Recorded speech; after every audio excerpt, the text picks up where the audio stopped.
Good evening students, I am Abhishek Patel, PGT Chemistry from Kendriya Vidyalaya Vehicle Factory Jabalpur.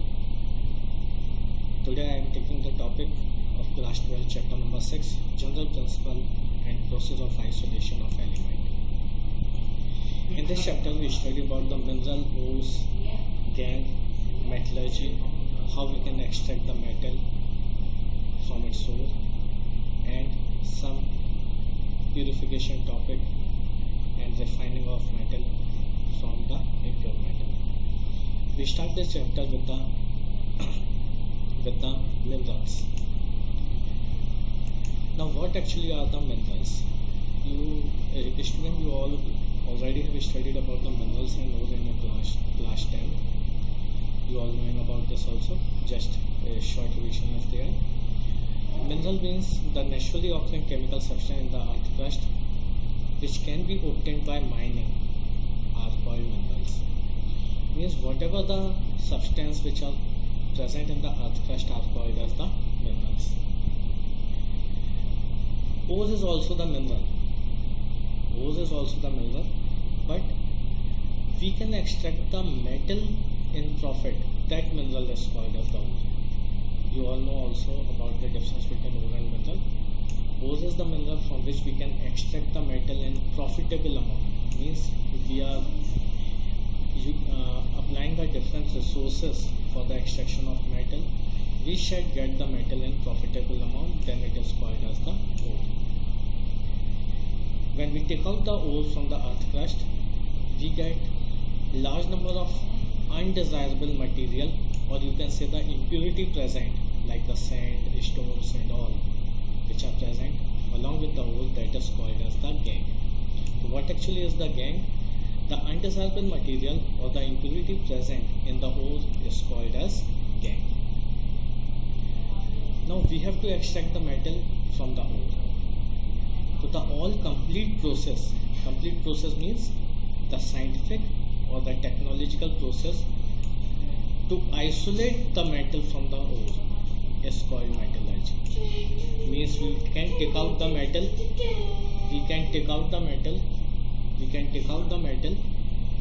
from the ore, that is called as the metallurgy. We can say this is metallurgy. Now there are some important metal which is related with this particular chapter in our syllabus. The ore, some important ore of particular metal. Sodium metal. We all know sodium metal is present in excess quantity in the raw soil, or sodium chloride, which is found in the sea or ocean water. Another important ore of sodium chloride is feldspar, which is also sodium aluminum silicate. We can extract the sodium metal by the electrolysis process because it is a highly reactive metal. It cannot normally be reduced with the help of coke and all. We can extract this metal by electrolysis. Second is the copper metal. Copper metal, the very important ore is copper pyrite. Second is malachite, which contains mixture of copper carbonate and copper hydroxide. Third is cuprite. Next is the copper glass. The very important ore of copper is copper sulfide, which can be obtained by the roasting process to convert it into oxide, and the reduction of that particular oxide we get the metal. Next is the aluminium metal. Aluminium metal, the very important ore is the bauxite ore, that is aluminium oxide, Al2O3. Next is the cryolite, Na3Al(F6), and next is the polyamide, that is aluminum hydroxide silicate. We can extract this aluminum metal again by the process of electrolysis by Heller-Lord process. It is also a very good conductor of electricity. The main use of this aluminum is for the preparation of electric wires, utensils and all. The important ore of zinc, next metal is the zinc, that is zinc blende, zinc sulfide, zincite, calamine, zinc carbonate. Zinc carbonate, by calcination we convert it into oxide, and zinc sulfide by roasting we convert it into oxide to get the metal this in pure form. Next metal is the lead. It is very commonly be obtained from the earth crust in the form of plana, that is lead sulfide. Since this is the ore of sulfide, for sulfide we are using the roasting process to convert it into oxide. The very important metal is the iron. The ore of iron is hematite Fe2O3, magnetite Fe3O4. This is also called as lodestone. We will study this in the physics also. Natural magnet, this is one. Citrite, iron carbonate, and iron pyrite, which is another very important ore we are getting in the earth crust for the iron, that is iron sulfide. Of course, the reduction of iron is done with the help of coke or carbon monoxide in the blast furnace to get the metal. So these are the different some important ore of the metal. You all are knowing from this year multiple choice question are in the board examination. So these ore can be asked. You can prepare this one. Now for the metallurgy. During the metallurgical process, we use concentration of ore first. We convert concentrate ore into oxide. Then reduction of this oxide to get the metal. Of course, we are getting this metal. This is in the impure form, and by refining we get the pure metal. Now, what is the meaning of actually concentration?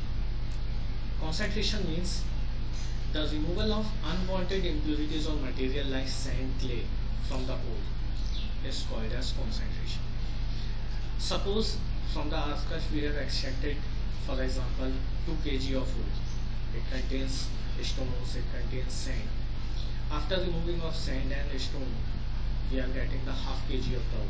Means what we have done? We have concentrated the ore. We have reduced the amount. Means concentration of ore is increased. We have removed the gangue or the impurity from that particular ore. That is called as concentration. There are different methods for the concentration of ore. First is hydraulic washing. This is also called as gravity separation method. It is based on the principle that there should be large difference between the density of the ore and the gangue particle. In this process, the ore along with the impurity or the gangue particle is washed with upward stream of water with high pressure. Upward stream of water means ore is kept downwards and stream it is flowed downwards. So whatever the lighter impurities present in the ore, that is washed away with the pressure of the water, and only the concentrate ore is left behind. Second is magnetic separation method. In magnetic separation method, those ore which have metals containing the property of magnet or attract toward the magnet are separated, like the iron ore, and the non-magnetic impurities are removed out. You can see this diagram. Finally divided of crushed ore are kept here. This is the belt which is moving in this particular direction. Due to the centrifugal force, non-magnetic impurities fall away and collected in another chamber, while the magnetic impurity, this is the magnetic roller, the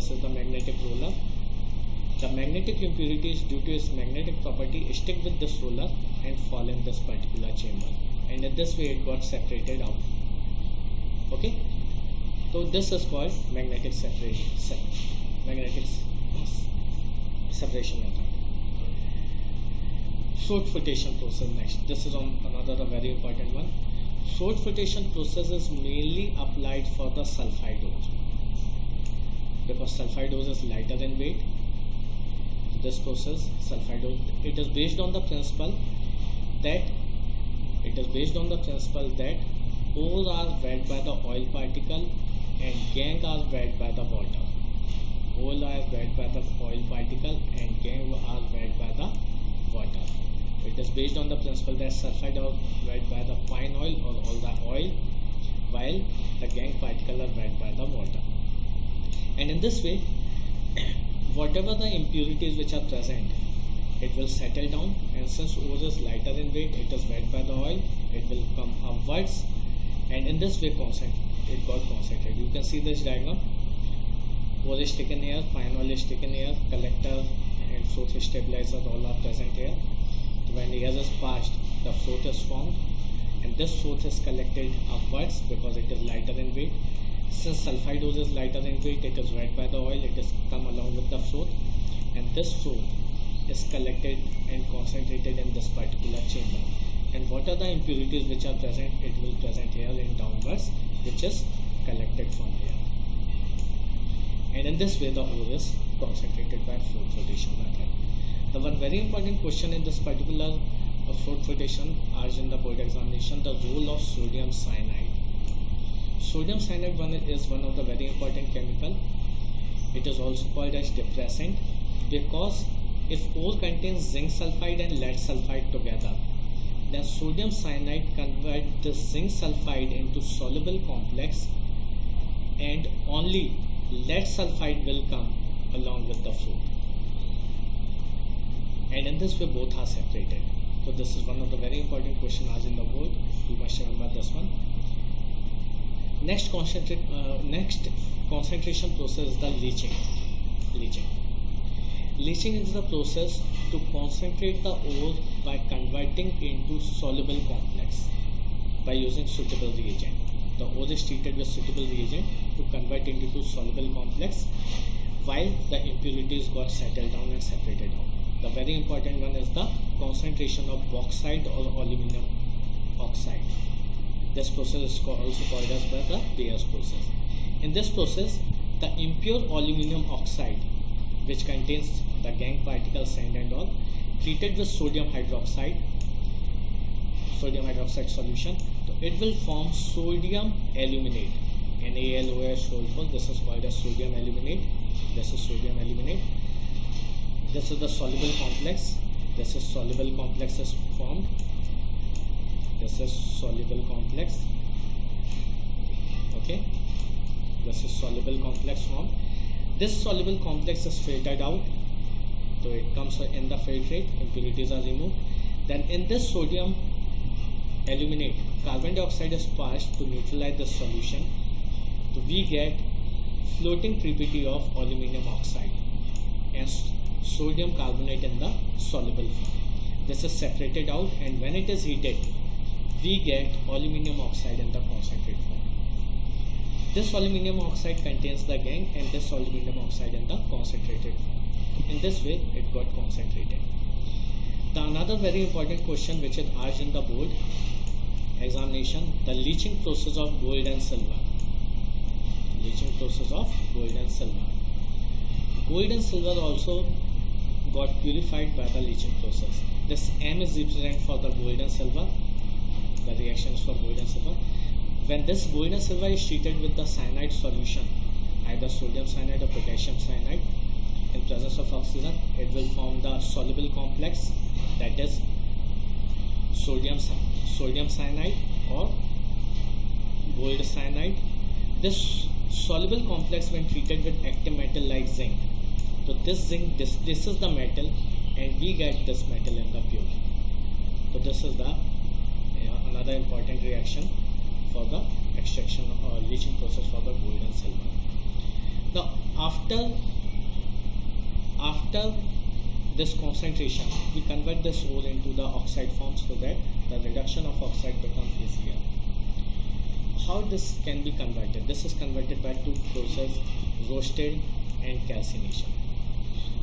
Roasting and calcination. Roasting is done for the sulfide ore. Roasting is done for the sulfide ore. When sulfide ore is heated with excess amount of oxygen, then it will form zinc oxide with the removal of sulfide oxide, and in this way the oxide is formed. And calcination is the heating of ore in limited supply of air or in absence of air. Very small amount of air should be present there. This is applied mainly for the carbonate ore. When carbonate ore is heated in absence of air or oxygen, it will form the oxide. This process is called as calcination. After the formation of oxide by roasting and calcination, we do the reduction process to get the metal in the pure form. And generally these oxides are heated. And the very important principle for the extraction, this is the thermodynamic principle of metallurgy. Thermodynamic principle of metallurgy. Very important principle.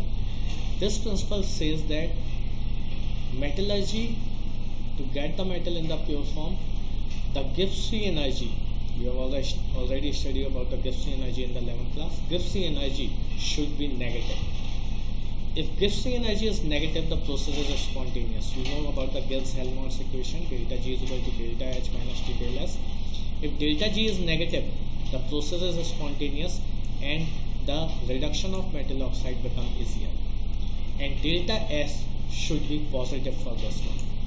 If delta G is negative and delta S is positive, the this is the thermodynamic principle of metallurgy, and extraction of metal from the oxide become easier and automatic process. Okay, so this is the another important one. So here this is the thermodynamic principle of metallurgy. You must remember this one. Many times what will happen, the reaction is non-spontaneous. The delta G is positive.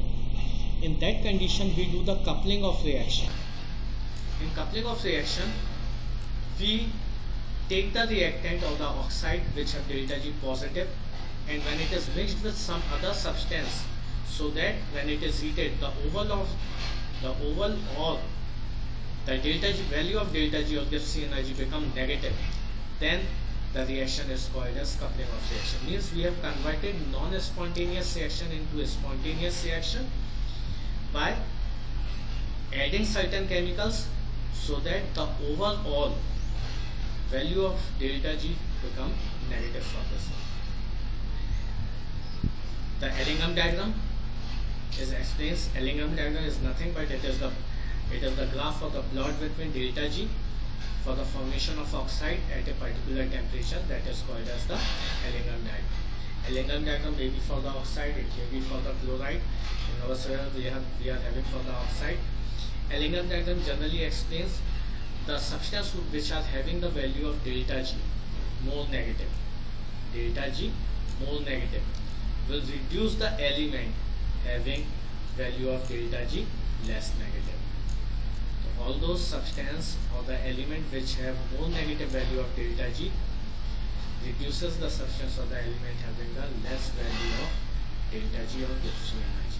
Suppose a particular element formation of their oxide have the value of delta G minus 1100 and another have minus 1000. So this minus 1100 metal reduces the oxide of element having less delta G value, that is minus 1000.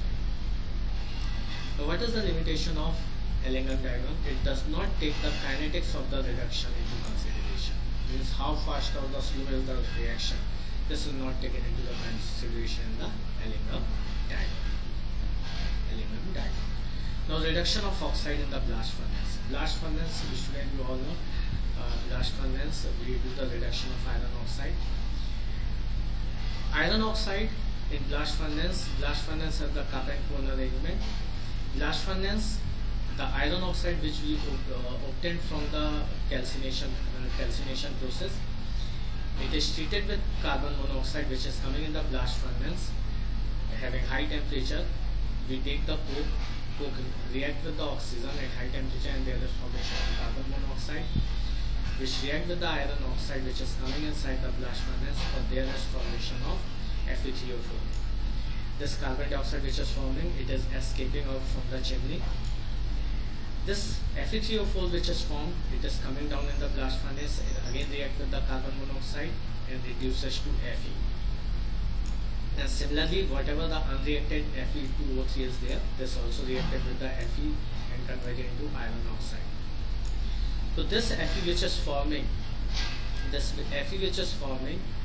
it is coming down, it again reacts with the coke of carbon monoxide and it is converted into iron. This iron at very high temperature converted into molten form, which is also called as the pig iron. During this process, one important substance is added, that is calcium carbonate or limestone. The role of calcium carbonate is the role of flux. At high temperature inside the blast furnace, it is converted to calcium oxide with the formation of carbon dioxide. This calcium oxide which is formed, this calcium oxide reacts with the impurity which is present in the iron oxide ore. This is present in the form of impurity. Okay, so whatever the impurity present in the ore, this impurity reacts with the calcium oxide form and converted into slag of calcium silicate. It is converted into slag of calcium silicate. The slag is lighter in weight and molten iron is heavier in weight.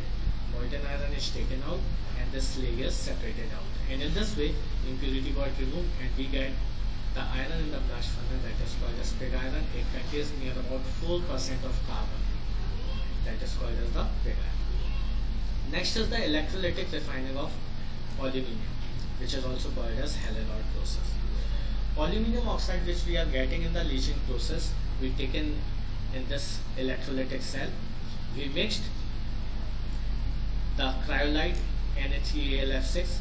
The role of cryolite is it decreases the melting point of aluminium oxide and increases the conductivity of aluminium so that the extraction becomes easier.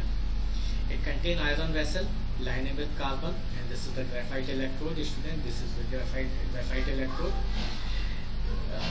When electric current is passed, this aluminium oxide, the overall reaction is this: aluminium oxide reacts with the carbon to get the aluminium and removal of carbon dioxide. This aluminium oxide electrolyzed to form aluminium ion and the oxygen ion. At cathode, aluminium ion will take the electron and convert it into aluminium ion, where oxygen react with this graphite electrode and convert it into carbon monoxide and carbon dioxide.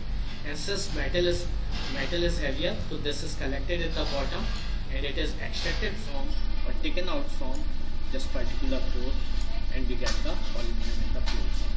So this is the Hallenrod process for the electrolytic reduction of the aluminium. Now the refining of metal. Refining, like the word itself, refining is the process of converting impure metal into pure metal. Like many times we are not getting the completely pure metal even doing all the process, so we do the refining process, refining to get the metal in the pure form. Of course not 100% pure, but nearly about 99.4% or 5%. The first process of refining is the distillation. Distillation, you all know, distillation is the process applied for those metals which are having low melting point or low boiling point, like zinc, mercury is the metal in the liquid state, sodium, potassium. These metals have very low boiling point. If impurity are present along with this metal, when they are heated at their boiling point, they evaporate, and after evaporation, when their vapors are condensed, we get the metal in the pure form and impurity is left with. Second is the liquefaction. Liquefaction is used to purify those metal or refine those metal in which there is large difference between the melting point of metal and the impurity. Tin or stainless SN is purified by this metal. Tin, along with the impurity containing iron, when it is heated in the sloping furnace, tin have lesser melting point, iron have higher melting point. So this tin separated from the metal from the sloping furnace and got collected. That is called as the liquefaction. Next is electrolytic refining. This is one of the very good process to get the maximum pure form of metal. Mainly copper is extracted from blister copper by electrolytic refining. In this method, electrolytic refining, we take the anode of pure metal and cathode of soluble metal as and electrolyte as the solution. When electric current is passed, the impure metal go into the form of metal ion in the solution. The impure metal, you see this reaction, metal going into the form of ion in the solution, and from the solution it go deposited the electrode in the form of pure metal. So when a small amount of ion continuously go on depositing, we get this in the pure form. Like you can see, the refining of copper is done by this electrolytic refining. The refining of copper, anode is made up of impure copper and cathode is made up of pure copper. And solution, both electrode is dipped in the solution of copper sulfate. When you pass the electric current, the impure copper go into the solution in the form of this copper ion with the loss of 2 electrons, and from the solution the copper ion go deposit at the pure electrode, this pure copper strip. In this pure copper strip, this ion go on depositing, and we get the maximum copper metal in the pure form, about 99.425% pure copper. Next refining process, the zone refining. This is very important. Zone refining is based on the principle that impurities are more soluble in their molten state than the solid state. Impurities are more soluble in their molten state than in the solid state. When impure metal in the atmosphere of noble gas is heated, this is the moving heater. These are the moving heater which is sliding over the furnace. When the impure metal rod, this heater is moved, this portion got melted, and when this heater is moved further, this backward portion got solidified and the further portion got melted up. So what are the impurities which are present go into the molten form, and in this way, when this heater continuously moves from one end to another end, we get two different zones, one of pure metal, another of metal containing impurity, and both got separated out, and in this we get the metal in the pure form. This is called zone refining. The metal semiconductors like boron, germanium, silicon, gallium and indium are purified or refined by zone refining. Very important process, zone refining. Student, many times this is asked in the board examination, principle and what are the metals which are purified by the zone refining. Next is vapor phase refining. Vapor phase refining is based on the principle that the metal should form a volatile complex with the available reagent. Like if you take the example of Mott process. In Mott process, we purify the nickel. In this process, nickel when treated with carbon monoxide, it will form the volatile complex. This is called as tetracarbonyl nickel. And with this volatile complex heated at higher temperature, this complex dissociate again, we get the pure nickel and carbon monoxide is removed out.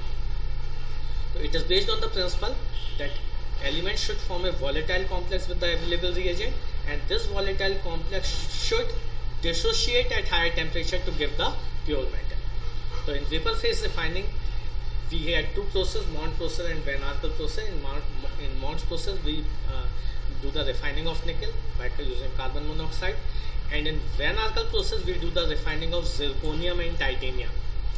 Zirconium and titanium, when heated with vapors of iodine, it will form titanium iodide and zirconium tetraiodide. And when this titanium tetraiodide and zirconium tetraiodide is heated at higher temperature, that is about 1800 Kelvin, this complex dissociate to form pure titanium and pure zirconium.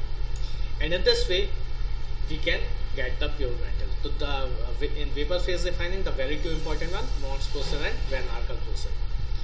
Now the last important topic of this particular chapter is chromatographic method. You all know about the chromatography. Chromatography is first applied for the separation of pigment from the plant. Chromatography is based on the principle of differential adsorption on the adsorbent. You all know the substance which have different adsorption capacity on the adsorbent. That mixture is taken in the chromatography chamber or the chromatography column, which contains the suitable adsorbent in it, like the common adsorbent which is used is the aluminium oxide, activated aluminium oxide. When this mixture is poured in this chromatographic column, it is flow along with the solvent. The substance which is adsorbed more is left behind than the substance which adsorbed less, and in this way the solvent which we or the element which we are using, the substance which is more adsorbed left behind, then the substance is less adsorbed, and in this way they both got separated. So this is chromatographic method. So student, these are some important topic in this particular chapter.